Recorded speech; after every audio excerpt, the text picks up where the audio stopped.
Kami menduga memang kasus ini lebih terlihat seperti teror terhadap Sekjen DPP PDI Perjuangan. Dan keseluruhan proses ini sangat kental aroma politisasi hukum dan kriminalisasi. Assalamualaikum warahmatullahi wabarakatuh. Om Swastiastu, Namo Buddhaya, salam kebajikan, Rahayu, Merdeka! Merdeka!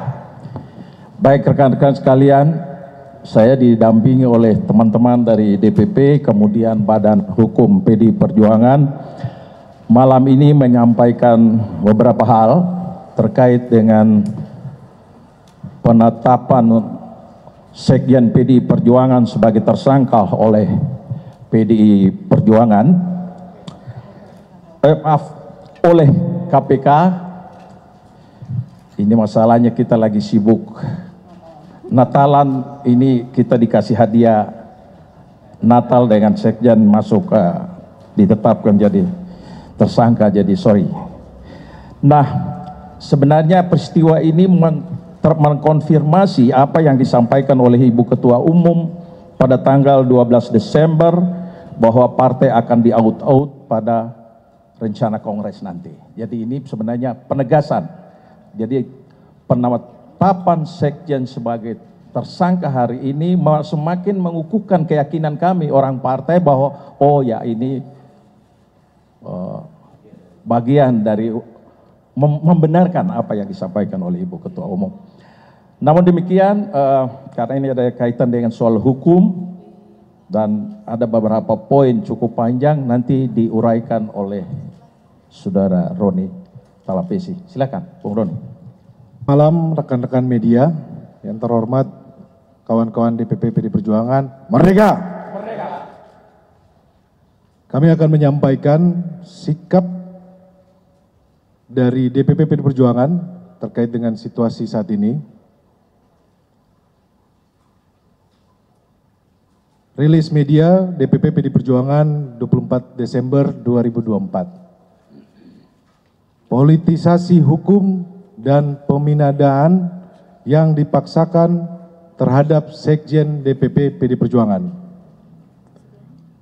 1. Status tersangka ini hanya membuktikan informasi yang beredar lama bahwa Sekjen DPP PDI Perjuangan akan segera dijadikan tersangka.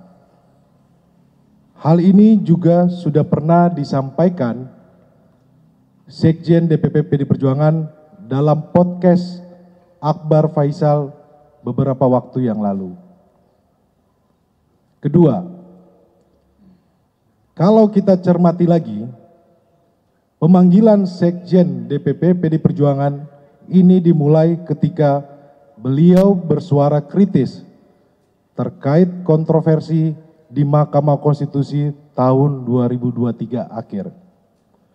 Kemudian sempat terhenti, lalu muncul lagi saat selesai pemilu, hilang lagi.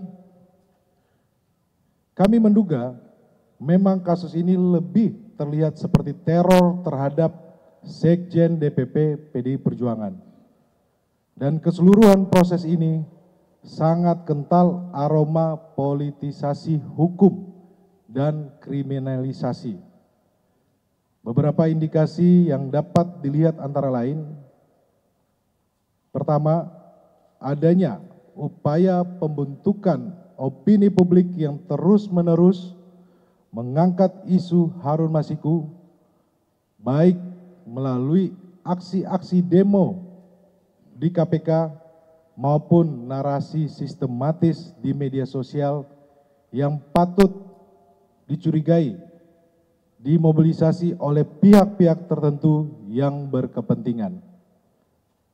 Kedua, adanya upaya pembunuhan karakter terhadap Sekjen DPP PDI Perjuangan melalui framing dan narasi yang menyerang pribadi.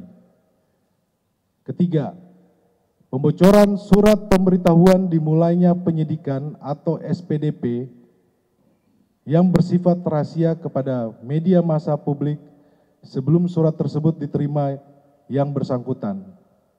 Kami menduga ini adalah upaya cipta kondisi untuk mendapatkan simpati publik. Semua dapat dilihat dan dinilai oleh publik. Ketiga, kasus suap Harun Masiku telah bersifat ingkrah atau disebut berkekuatan hukum tetap, dan para terdakwa bahkan sudah menyelesaikan masa hukuman. Seluruh proses persidangan mulai dari pengadilan tipikor hingga kasasi tidak ada satupun bukti yang mengkaitkan Sekjen DPP PD Perjuangan dengan kasus suap Wahyu Setiawan. Keempat,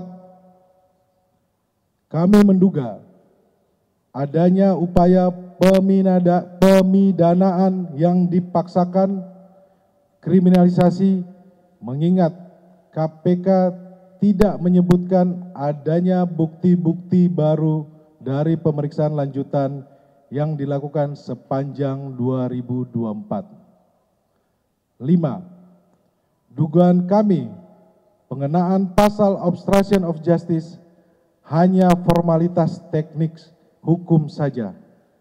Alasan sesungguhnya dari menjadikan Sekjen DPP PD Perjuangan sebagai tersangka adalah motif politik, terutama karena Sekjen DPP PD Perjuangan tegas menyatakan sikap-sikap politik partai menentang upaya-upaya yang merusak demokrasi, konstitusi, juga terhadap cawe-cawe penyalahgunaan kekuasaan atau abuse of power di penghujung kekuasaan mantan Presiden Joko Widodo.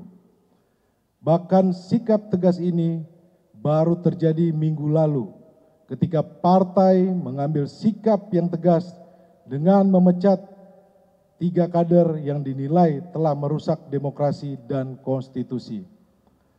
6.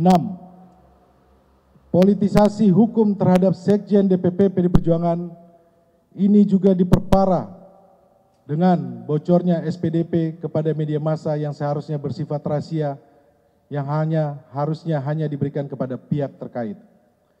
Ketujuh, PD Perjuangan dan Sekjen DPP PD Perjuangan telah dan akan selalu mentaati proses hukum dan bersifat kooperatif. Kedelapan, PDI Perjuangan lahir dari cita-cita besar membawa republik ini berjalan di atas rel demokrasi dengan prinsip negara hukum yang adil dan transparan. Yang terjadi saat ini adalah politisasi hukum.